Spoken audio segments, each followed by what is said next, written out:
Pak Amin, hal seperti apa sih yang bisa saya lakukan gitu, saya sebagai masyarakat gitu yang bisa untuk menjaga bahasa daerah tetap digunakan minimal di lingkungan keluarga saya sendiri gitu Pak, atau di masyarakat sekitar. Ya, persoalan paling besar sebetulnya ya, yang menjadi variabel utama lestari atau tidaknya bahasa daerah itu adalah keluarga.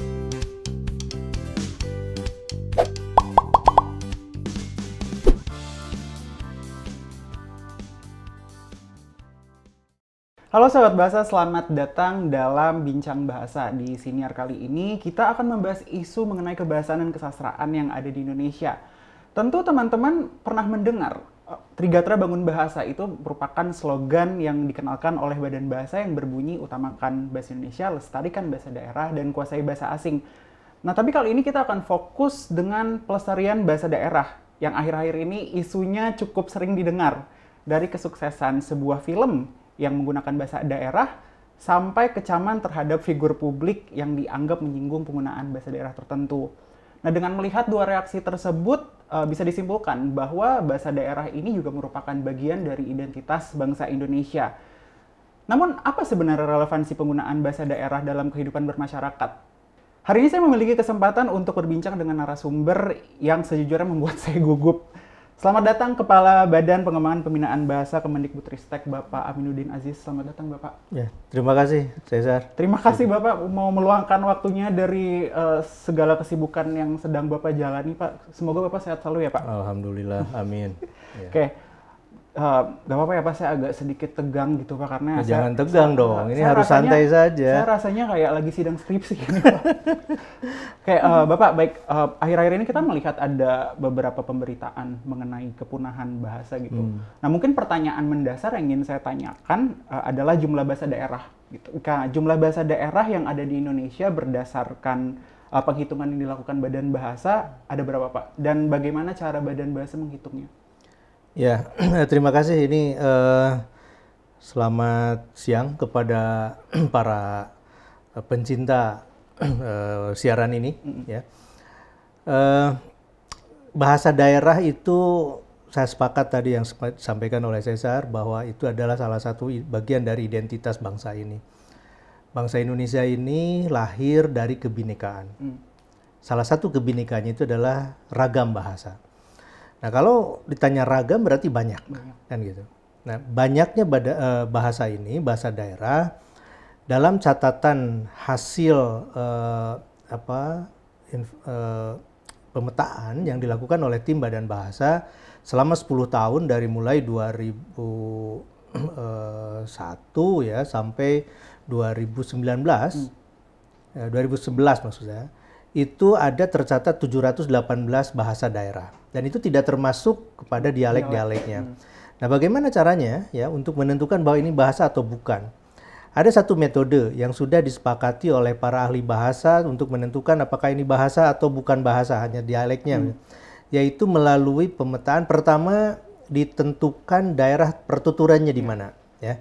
Nah, dari situ kemudian diambil kosa-kosa kata dasar, ya. Kemudian ada kosa-kosa kata budaya, ya, misalnya bagaimana dia beraktivitas keseharian gitu. Lalu itu dikumpulkan dan masukkan ke dalam daftar yang disebut dengan daftar Swadesh. Nah, dalam daftar Swadesh ini akan nanti kelihatan mana kalau misalnya persamaan dari satu bahasa dengan bahasa lain itu, dari data yang satu dengan data yang lain itu, katakanlah memiliki kemiripan sampai 80%, ya.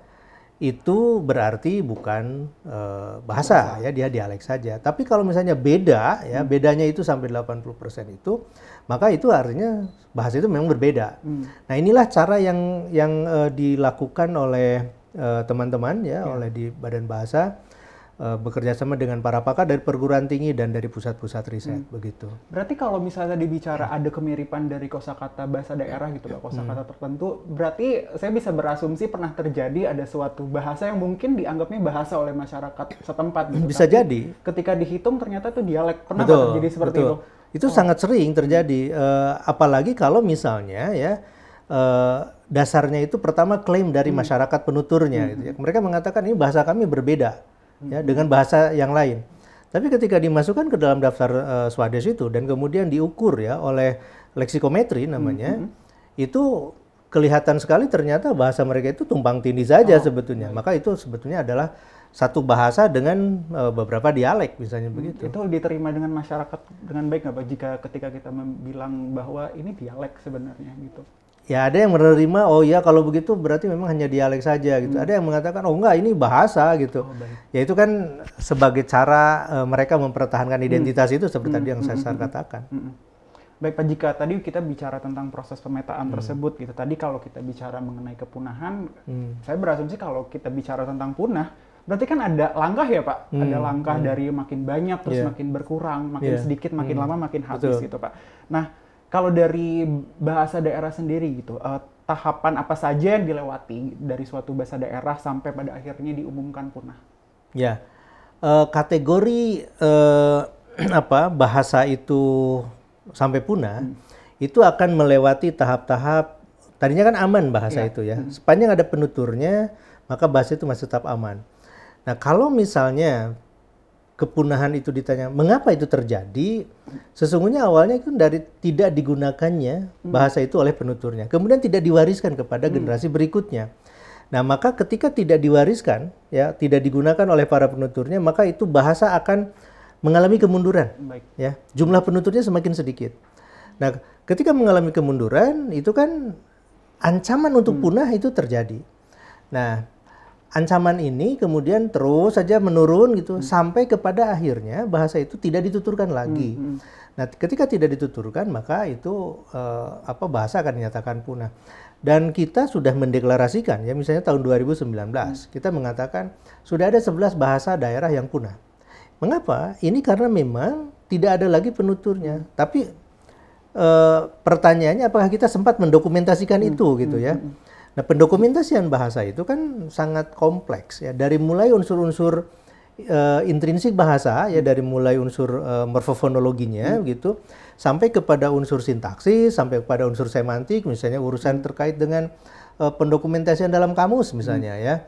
Nah, sistem yang dipakai dalam interaksi dengan penutur lainnya secara sosiolinguistik gitu. Nah, ini kan harus dipetakan semuanya. Nah, apabila misalnya sebuah bahasa itu belum terdokumentasikan dengan baik gitu ya, masyarakat tidak menggunakannya lagi, maka itu sudah jelas bahasa itu punah.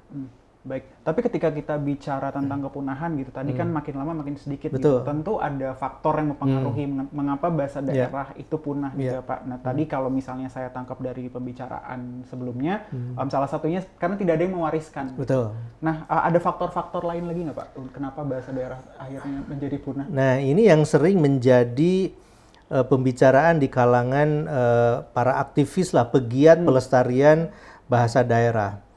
Ada beberapa faktor. Pertama ya, itu karena sikap bahasa.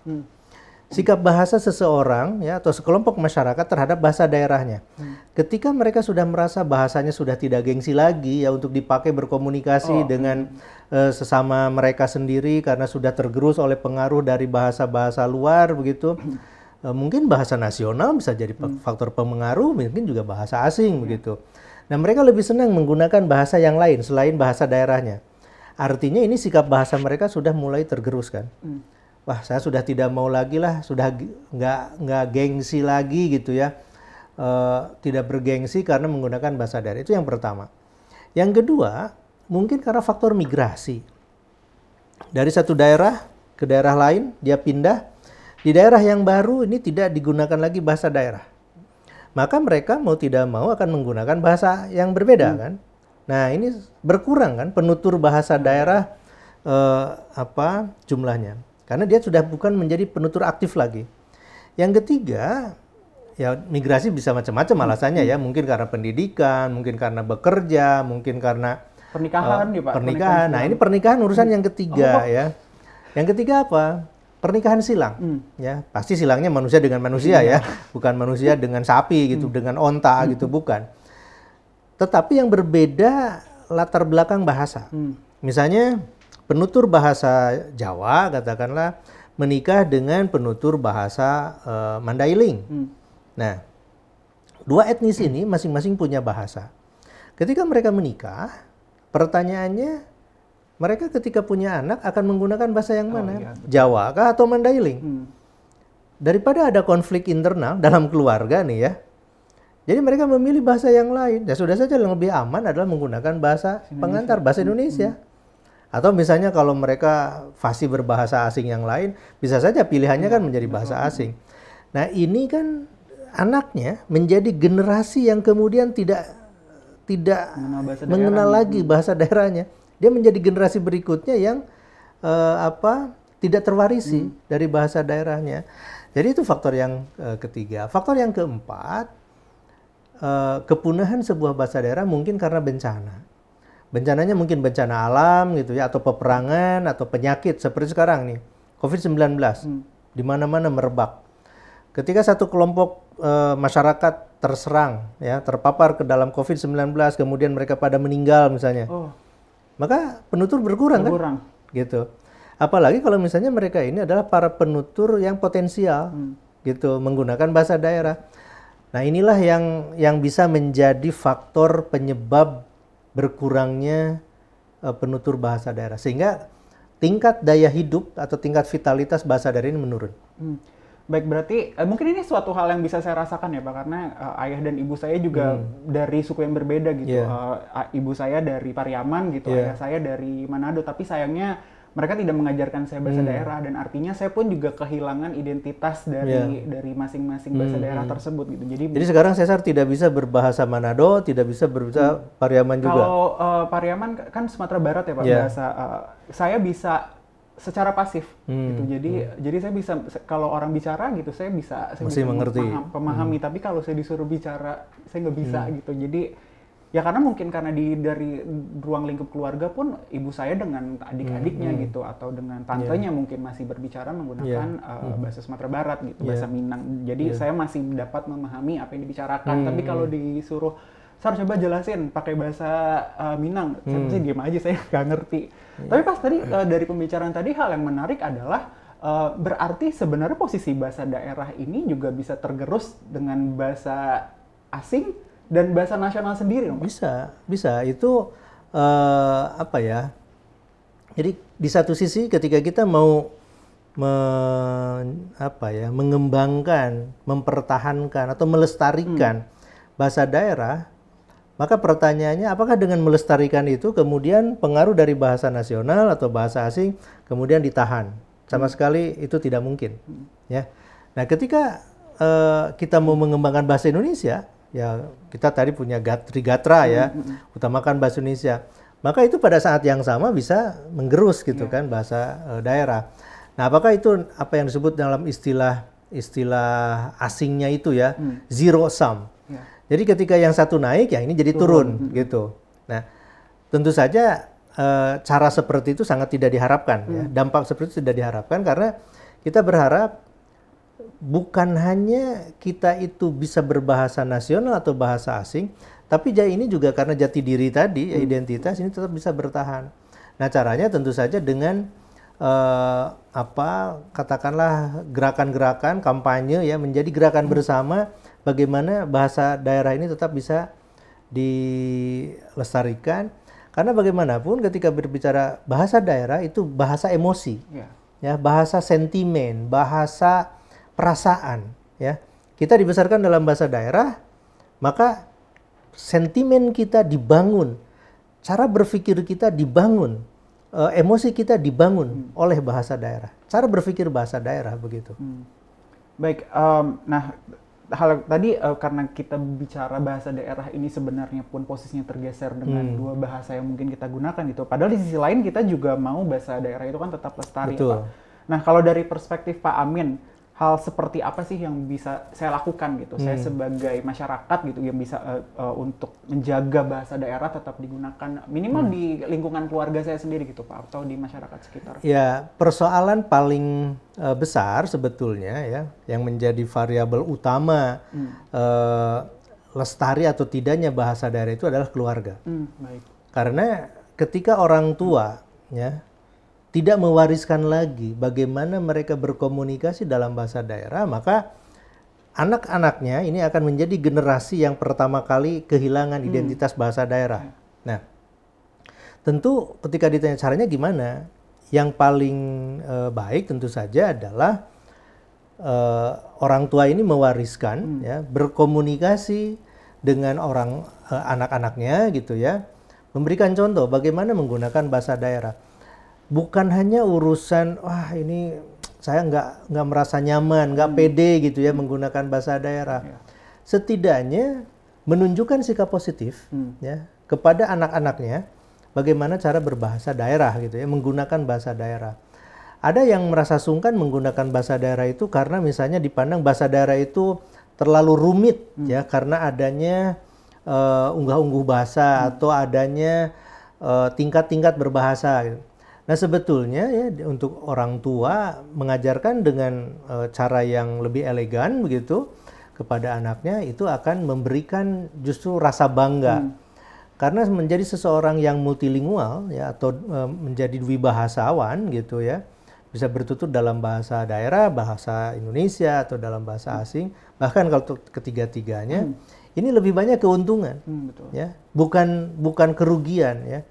Karena ketika sebuah konsep tidak bisa disampaikan di dalam bahasa nasional misalnya, dia punya konsep dalam bahasa daerah atau dalam bahasa asing, maka diambil konsep itu, sehingga proses berpikir akan semakin cepat. Nah, jadi orang tua itu faktor yang paling menentukan sebetulnya.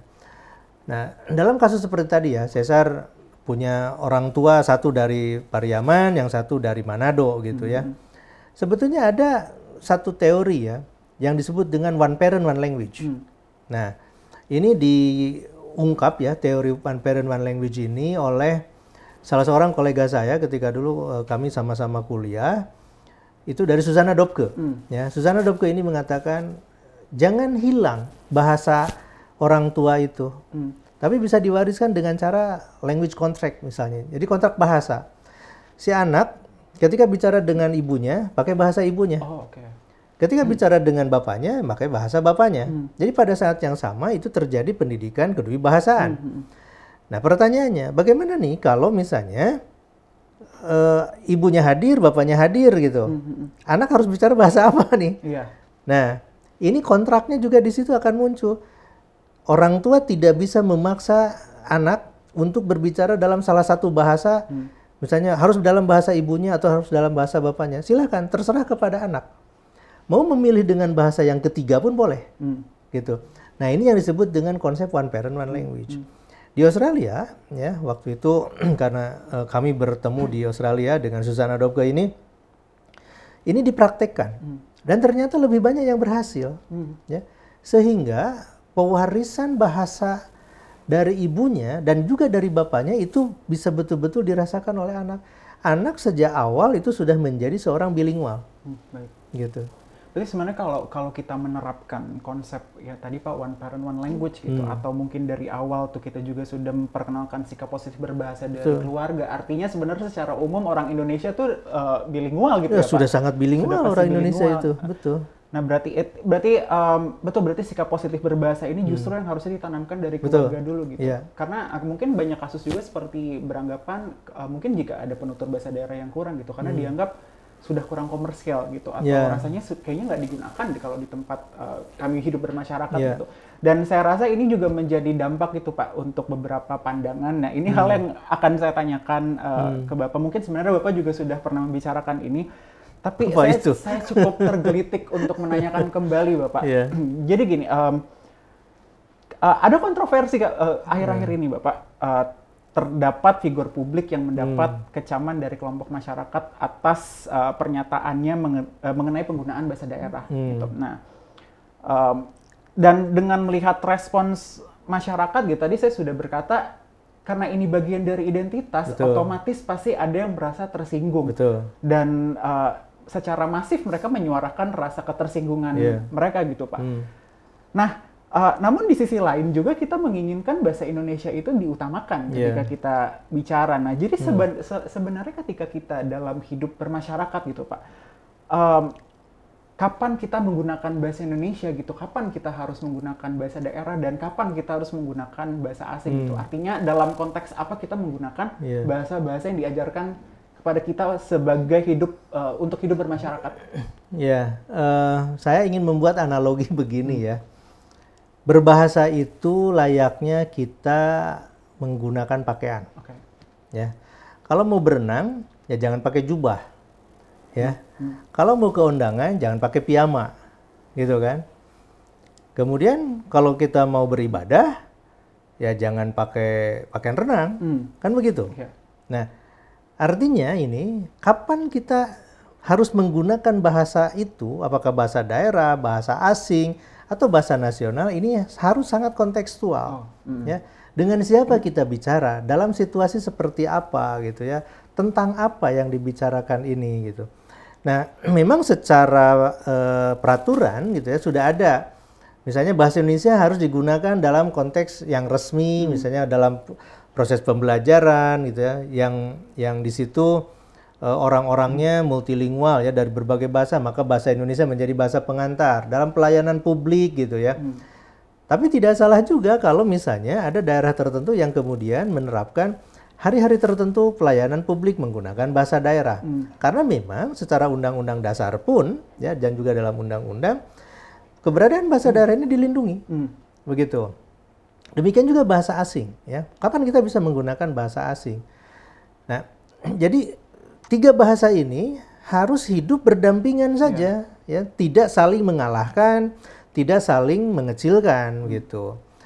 Nah, pertanyaan yang tadi ya, kapan sih sesungguhnya kita harus menggunakan bahasa itu? Apakah salah menggunakan bahasa daerah atau bahasa asing dalam sebuah konteks?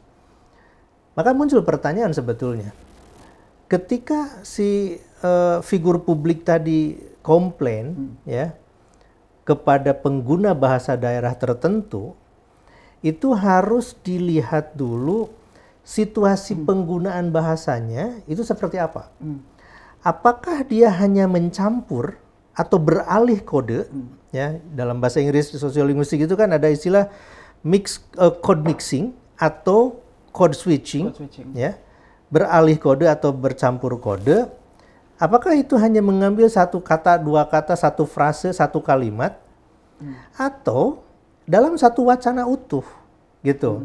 Sehingga dia berkomunikasi itu, apa ya, tidak menggunakan bahasa Indonesia. Yang semua orang akan menjadi bingung juga, karena ini bahasa apa yang sedang dipakai. Nah, sementara ya dalam situasi yang sangat normal, ya dalam konteks apapun, namanya bercampur kode atau beralih kode, itu sudah sangat wajar. Ya, apalagi bagi seseorang yang bilingual ya atau multilingual. Dia akan mengambil saja beberapa konsep, beberapa kata dari bahasa yang dia kuasai, mungkin dari bahasa daerah, mungkin dari bahasa asing. Apakah itu salah? Tidak ada yang salah. Ya, dalam konteks itu, karena penggunaan bahasa yang lain, misalnya sekarang saya sedang berbicara pakai bahasa Indonesia, tiba-tiba saya beralih kode atau mencampur kode dengan bahasa daerah saya misalnya. Ada tujuan. Tujuan pertama itu untuk menunjukkan keakraban. Ya. Jadi yang disebut dengan dalam istilah linguis itu kamaraderi. Ya. Jadi persekoncoan. Ya. Saya ini konconya, ini temannya gitu ya. Itu satu. Yang kedua, untuk membangun suasana supaya tidak terlalu formal. Menjadi lebih informal. Nah, ini fungsi yang kedua. Fungsi yang ketiga itu adalah ada yang disebut dengan fungsi menurunkan ketegangan, tensi. Ya, kalau misalnya tegang gitu ya, lalu dia beralih sedikit ke dalam bahasa yang lain. Nah, ini akan menurunkan tensi. Ya, nah itu adalah fungsi. Jadi harus tahu dulu dalam konteks apa sebetulnya dia berbahasa daerah itu. Jadi tidak ada masalah sebetulnya. Gitu. Ya, jadi sebenarnya kita melihat lagi pakai baju apa kita sebenarnya datang ke tempat itu gitu ya Pak. Baik. Gitu. Jadi sebenarnya istilah kalaupun itu hanya satu patah kata atau dua patah kata bukan menjadi suatu hal yang tidak ada masalah. Karena memang karena kita sudah terbiasa berbicara menggunakan dua bahasa, mungkin itu terjadi secara natural gitu ya. Dan Pak, tidak mungkin ya dalam kondisi ini situasi kebahasaan yang seperti sekarang ini, pengaruh-pengaruh dari bahasa lain ya daerah maupun asing, lalu kita ingin mengatakan saya ingin murni menggunakan bahasa Indonesia. Bahasa Indonesia yang mana yang murni? Tidak ada. Ya bahasa Melayu atau bahasa yang mana? Oh iya, betul. Gitu. Itu sudah tidak ada lagi. Bahasa Inggris mendapat pengaruh juga dari bahasa Prancis, dari bahasa Jepang, dari bahasa Turki. Demikian juga bahasa Indonesia. Bahasa Indonesia mendapat pengaruh dari bahasa Portugis, bahasa Belanda, bahasa Arab, bahasa Inggris, macam-macam. Jadi tidak mungkin ada sebuah bahasa yang betul-betul murni lagi pasti sekarang. Pengaruh dari bahasa-bahasa yang lain ya Pak. Baik, tadi kita sudah bicara tentang masalah, tentang isu gitu, tentang bagaimana bahasa daerah itu pada akhirnya punah. Sekarang saya beralih ke program. Tentu. Karena mau bagaimanapun juga Badan Bahasa itu satu-satunya institusi bahasa dari pemerintah, dari Kemendikbudristek yang memang secara spesifik untuk mengurus bahasa dan sastra yang ada di Indonesia. Nah, kalau dari Badan Bahasa sendiri, program apa Pak yang dilakukan untuk menjaga bahasa daerah tetap lestari? Ya, kita kan punya portofolio dalam undang-undang itu, tugasnya adalah mengembangkan, membina, melindungi bahasa dan sastra Indonesia dengan bahasa daerah, dan juga melakukan promosi fungsi bahasa Indonesia menjadi bahasa internasional. Itu kan portofolio kita, tugas dan fungsi Badan Bahasa. Nah, kalau ditanya programnya apa sih yang sudah nyata gitu, kita punya satu pusat ya, Pusat Pengembangan dan Pelindungan Bahasa dan Sastra. Nah, di dalam pusat ini kita punya sejumlah program. Dulu juga punya banyak program ya, termasuk tadi pemetaan bahasa yang ada 718 itu hasilnya. Membuat kamus-kamus bahasa daerah ya, daerah Indonesia. Itu salah satu yang lain. Nah, kali ini ya, program itu saya fokuskan kepada bagaimana kita menggarap para penutur muda itu sehingga mereka menantinya menjadi penutur aktif bahasa daerah. Ini melalui program revitalisasi bahasa daerah. Nah, kita memiliki kemarin itu ada uji coba lah ya, program uji coba 2021 uji coba nih untuk 5 bahasa daerah. Ternyata ketika bahasa daerah ini diajarkan sebagai pelajaran pilihan ya, karena tidak wajib ini ya. Pelajaran pilihan, mereka memilih, silahkan materi pelajaran bahasa apa sih yang kalian suka. Mau mendongeng, mau membaca puisi, mau menulis cerpen, mau bikin tulisan aksara daerah, mau termasuk pupuh ya, atau macapat, nyanyi bahasa daerah, tembang ya. Kemudian ada lagi yang baru, belajar menjadi komedi tunggal. Nah, stand up komedi.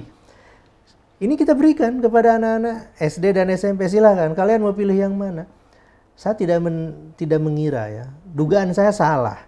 Karena tadinya saya berpikir mungkin ini mereka juga akan ngapain sih belajar yang begitu-begitu. Ternyata ketika ini kita inisiasi ya, itu responsnya luar biasa. Satu daerah itu kan kita paling-paling berharap tadinya hanya puluhan gitulah. Ternyata yang tadinya kita pikirkan puluhan itu sampai kepada ribuan. Ya. Ribuan Pak? Dalam satu kabupaten provinsi di Jawa Barat misalnya ya. Itu kan ada 27 kabupaten kota ya. Katakan ya paling satu kabupaten kota bolehlah 100 orang lah, kalau yang ikut juga sudah bagus gitu ya. Berarti kalau 100 orang kali 27 berarti 2.700 orang. Bagi saya sudah cukup. Ya. Ternyata di Jawa Barat itu anak-anak SMP itu yang ikut itu sampai 463.000 orang. Jadi bukan puluhan ribu, ratusan ribu. Karena apa? Ini saking antusiasnya mereka. Mereka itu sebetulnya kalau diajak belajar senang sekali gitu. Karena apa? Pendekatannya baru nih. Nah, itu satu ya, program besarnya seperti itu, revitalisasi. Yang kedua, saya mengajak ya ini para siswa dari SD sampai SMP ini dulu, ini untuk menjadi orang yang produktif di dalam menulis dalam bahasa daerah. Saya menggunakan agen-agen para sastrawan, para penulis daerah. Untuk mengajarkan kepada mereka yang tertarik itu dari satu ke sekolah ke sekolah lain, yang mereka datang gitu atau mereka berkumpul gitu, mengajarkan bagaimana menulis. hasil tulisan mereka ya ini dikumpulkan menjadi antologi, kumpulan tulisan yang bisa digunakan sebagai bahan ajar untuk sekolah lain, gitu. Nah, saya katakan yang bagus nih tulisan-tulisannya kan sudah dikurasi tuh. Yang bagus ini bisa juga diterjemahkan ke dalam bahasa Indonesia. Nah, jadi mereka akan produktif menulis dalam bahasa daerah, juga mereka bisa menulis dalam bahasa Indonesia. Ini kemampuan bilingual juga. Mereka bisa menulis, bisa ingat apa cara bagaimana untuk membuat tulisan cerita ya, apakah puisi juga boleh. Kemudian mereka juga jadi bisa menerjemahkan kan. Kemampuan lain ini. Nah, selain dibuat antologi, saya katakan kalau perlu terbitkan sebagai antologi. Itu juga bisa dimuat di dalam laman dari balai dan kantor. Dan kalau misalnya mau dibuat dalam tanda petik sedikit komersial gitu ya, si anak ini tulisannya bagus, puisi atau cerpen, dimuat nih di dalam koran lokal.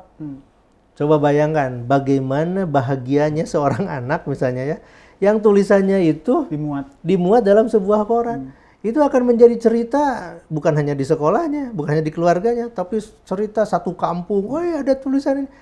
Ini mengapresiasi. Jadi, dan mereka juga misalnya, oh nggak apa-apa ini dikasih insentif. Anak-anak dikasih misalnya insentif 150.000, 200.000, wah sudah bangga sekali. Jadi bentuknya sekarang pendekatannya itu memberikan apresiasi gitu kepada penutur-penutur muda supaya mereka tetap aktif menggunakan. Ini kan supaya jadi daya tarik begitu. Nah, Pak, sebelum saya mewawancara Bapak, Pak, ngobrol sama Bapak, saya sempat menyebarkan di media sosial saya sendiri bahwa saya hari ini akan berbincang sama Bapak gitu. Dan saya nanya ada yang ingin ditanyakan nggak gitu. Dan ada satu pertanyaan menarik sih Pak, karena kita bicara tentang bahasa daerah gitu. Jadi yang saya pilih hanya pertanyaan mengenai bahasa daerah. Pertanyaannya seperti ini. Nah, ketika suatu bahasa daerah sudah tidak dituturkan lagi gitu. Apakah hal itu juga akan berpengaruh terhadap sastra lisan atau tradisi lisan setempat?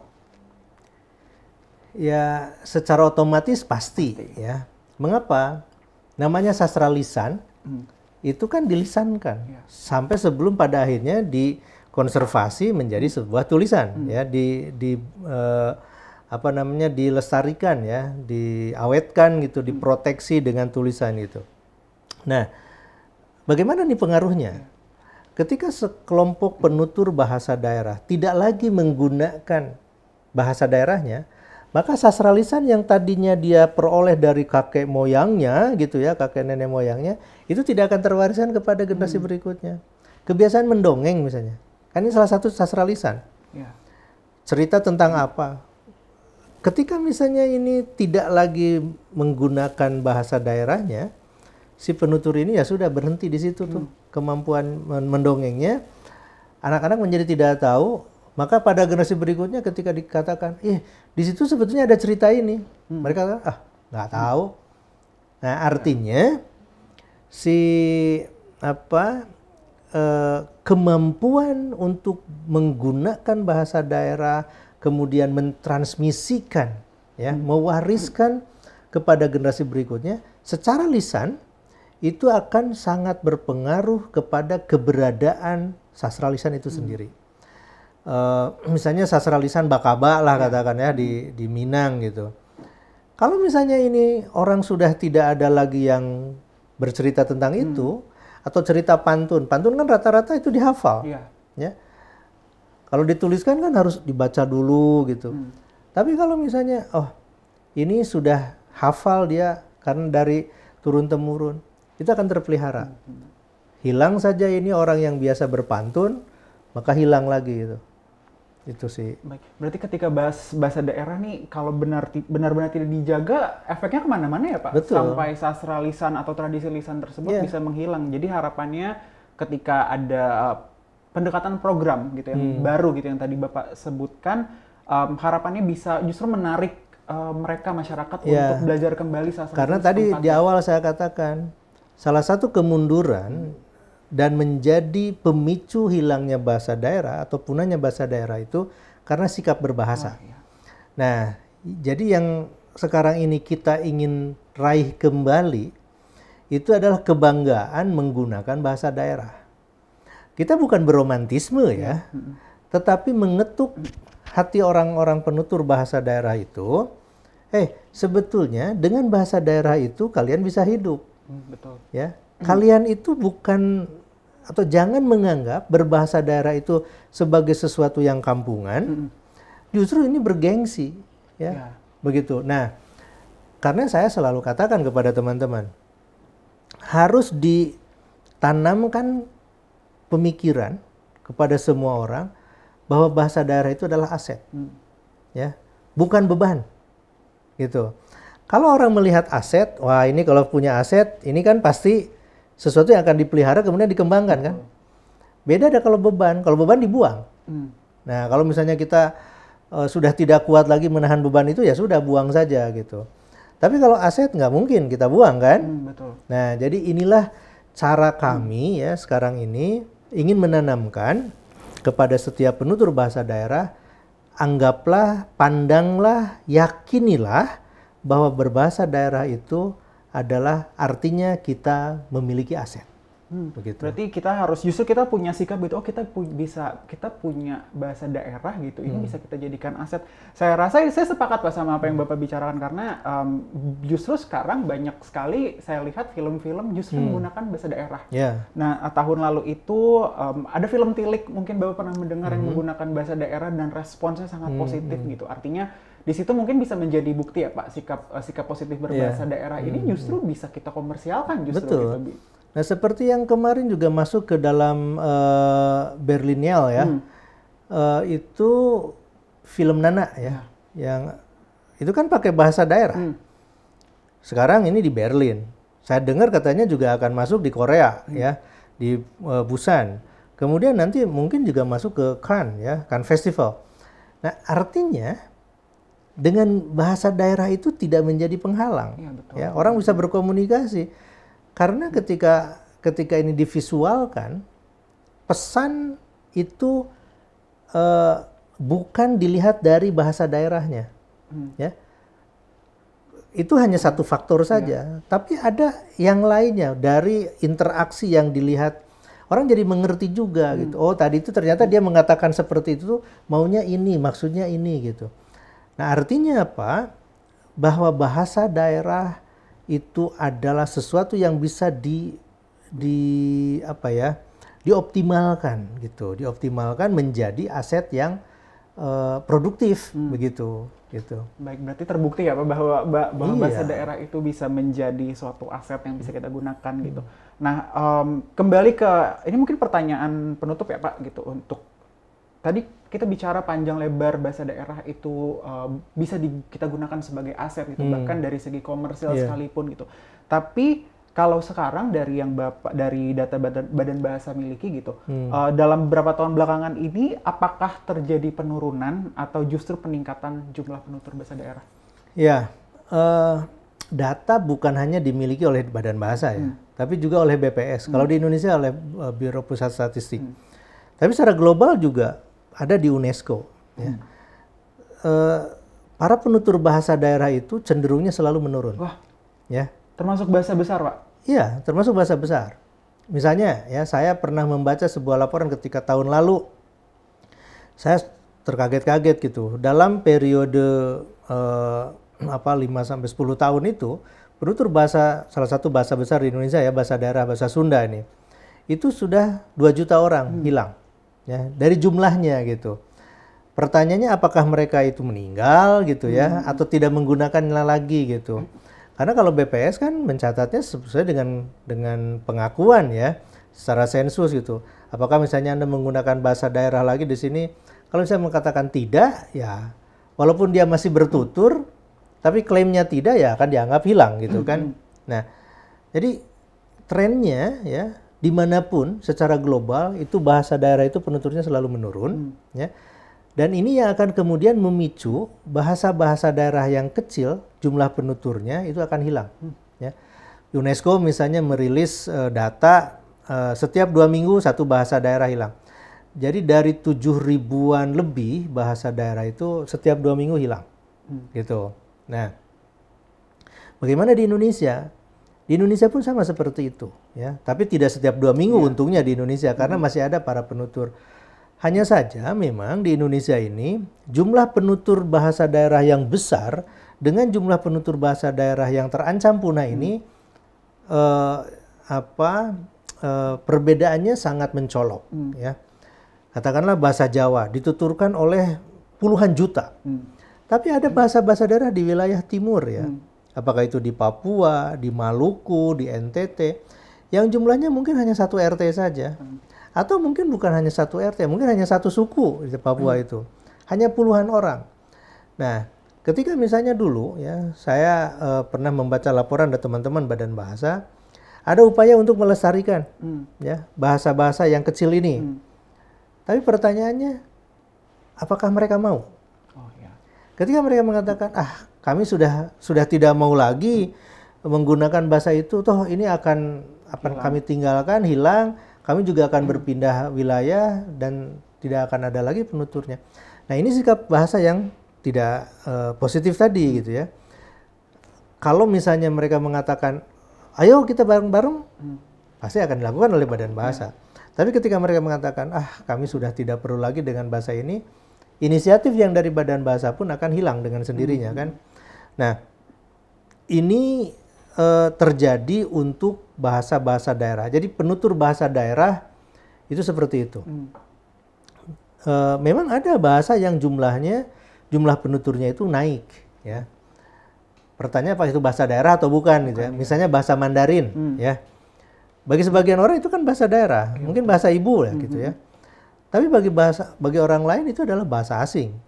Nah, bahasa Mandarin, bahasa Inggris, kemudian bahasa Arab, kemudian bahasa Jepang, ya, kemudian bahasa Turki. Ini bahasa-bahasa yang jumlah penuturnya naik. Ya, kenapa naik? Karena banyak orang yang kemudian belajar bahasa itu gitu. Betul. Dan apalagi ketika digunakan sebagai bahasa resmi di PBB misalnya ya. Kemudian pengaruh penyebaran melalui jejaring media sosial atau secara komersial. Seperti misalnya kemarin ini ramai sekali ya di kita budaya K-pop. Orang dengan sukarela belajar bahasa Korea. Betul. Kan gitu. Berarti penuturnya itu kan naik gitu. Nah, sementara orang Korea kan sangat protektif terhadap bahasanya ya gitu. Ditambah dengan orang-orang dari luar Korea belajar bahasa Korea. Ini kan bonus bagi mereka. Naik nih jumlahnya gitu. Bahasa Turki juga seperti itu. Ketika pengaruh Turki kemana-mana mengglobal ya. Dengan berbagai agennya misalnya. Kalau Cina sudah jelas itu. Sudah sangat masif di mana-mana mereka mendirikan pusat studi Cina misalnya. Nah ini jumlah penutur akan naik. Demikian juga bahasa Inggris. Karena sebagai bahasa global ya, bahasa Inggris dipelajari, bahkan di kita bahasa Inggris menjadi bahasa asing pertama yang diajarkan di sekolah gitu. Betul. Nah ini artinya ada proses pewarisan bahasa asing ya, yang bagi sebagian orang itu bahasa daerah, kemudian sukarela ini diterima. Makanya naik jumlahnya gitu. Saya pernah baca artikel kalau di ASEAN sendiri bahasa Thailand, Pak. Ternyata sedang banyak peminatnya gitu. Jadi situ saya menyimpulkan mungkin ya karena itu tadi kita menganggap bahasa itu sebagai suatu identitas gitu. Mereka protektif terhadap bahasanya.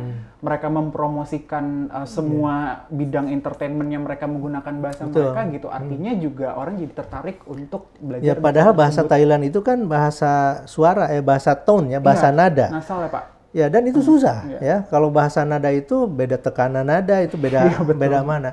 Tapi kenapa Thailand kok sepertinya meraup bonus gitu? Karena memang promosi untuk melalui bidang lain. Ya misalnya melalui perdagangan gitu ya. Mereka melalui pariwisata dan ini naik gitu jumlahnya begitu. Tapi artinya gini Pak, tadi kalau saya simpulkan berarti untuk bahasa-bahasa yang hampir punah gitu. Artinya ketika mungkin masyarakatnya pun sudah tidak antusias terhadap bahasa mereka sendiri gitu, kita hanya bisa mendokumentasikan bahasa tersebut. Betul. Nah ini pendekatan kita yang untuk jadi gini, Badan Bahasa kali ini tidak lagi fokus kepada yang namanya pemetaan. Ya, saya katakan revitalisasi itu dilakukan bukan hanya kepada bahasa-bahasa yang sudah hampir punah, tapi juga kepada bahasa-bahasa yang masih besar jumlahnya, supaya bertahan. Sedangkan untuk bahasa yang hampir punah tadi dan tidak mau lagi direvitalisasi, ini lakukan konservasi. Jadi konservasi ini jalan untuk bahasa-bahasa yang hampir punah tadi, untuk yang bahasa yang masih hidup, tingkat vitalitasnya masih tinggi, ini lakukan revitalisasi tadi dengan cara menarik ini ya. Menarik minat orang untuk belajar kembali bahasanya. Apalagi dengan melihat tadi ya, bahkan yang bahasa yang besar pun, di bahasa daerah yang besar pun juga tetap menurun gitu. Artinya juga ini juga harus ditangani gitu. Betul. Ya, Pak? Nah, itulah melalui revitalisasi pendekatan baru ya. Saya menyebutnya pendekatan baru kita dari Badan Bahasa dalam konteks revitalisasi bahasa daerah gitu. Baik, Pak Amin, terima kasih banyak Pak sudah meluangkan waktunya untuk ngobrol sama saya Pak. Cukup menarik sebenarnya, mungkin masih banyak yang ingin saya tanyakan gitu Pak, tapi mungkin di waktu berikutnya saya bisa ngobrol lagi sama Bapak. Nah Pak, sebelum kita menyudahi gitu di siniar kali ini, apa pesan Pak Amin untuk sahabat bahasa terkait dengan sikap positif berbahasa Pak? Silakan di situ Pak. Ya, para sahabat bahasa ya, tadi sudah saya sampaikan bahwa bahasa daerah itu adalah bagian dari identitas kebinekaan kita ya. Bahasa daerah itu adalah aset yang kita miliki. Oleh karena itu, mari kita pelihara aset ini, ya, kita gunakan bahasa daerah ini dalam konteks yang benar, kita pelihara sehingga bisa terus berkembang dan kita juga bisa memelihara identitas kita yang berbineka itu, gitu, ya. Karena bagaimanapun kita ini hidup, tumbuh, berkembang dengan bahasa daerah kita. Terima kasih. Baik, sahabat bahasa, terima kasih sudah menyaksikan siniar kali ini. Semoga bermanfaat, sangat bermanfaat menurut saya, banyak yang saya pelajari di siniar kali ini. Jika sahabat bahasa senang dengan pembicaraan dengan topik seperti ini, jangan lupa berlangganan kanal YouTube Badan Pengembangan Pembinaan Bahasa. Jika teman-teman memiliki pertanyaan kepada Pak Amin atau kepada Badan Bahasa secara umum, bisa tulis di kolom komentar. Sekian, terima kasih, sampai jumpa di episode berikutnya.